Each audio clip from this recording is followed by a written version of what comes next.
अब ये जवान जब निगाह हराम में मुब्तला होता है, दुनिया की हसीनाओं को देखते कभी ये ड्रामा, कभी वो ड्रामा, कभी वो ड्रामा, कभी वो ड्रामा।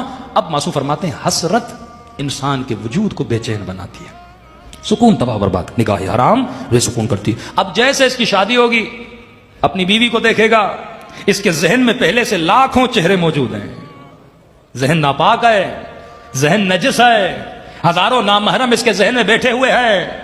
अब जब अपने महरम को देखेगा जो अल्लाह ने हलाल रिश्ता दिया है, उसका चेहरा इसको अच्छा नहीं लगेगा, क्योंकि फौरन कंपेयर करना शुरू कर देगा, इसका नाक अच्छा नहीं, उसका अच्छा है, इसकी आंखें ऐसी हैं, आंखें वैसी होनी चाहिए। अब जब कंपेयर करना शुरू करेगा, घर में बीवी से मोहब्बत क्या हो जाएगी, खत्म हो जाएगी। शादीशुदा लोग अपनी बीवियों को तलाक दे देते हैं, क्योंकि निगाह हराम में मुब्तला हो जाते हैं, हसरत में मुब्तला हो जाते हैं। भाई तुझे क्या पता ये एक्टर एक्ट्रेसेस अपने बदन पे कितना खर्च करते हैं, हा? बालों पे बनाने पे, ब्यूटीज क्रीम और ये और वो लाखों का करते हैं, और तुम वही उम्मीद अपनी बीवी से रख रहे हो जो घर में तुम्हारे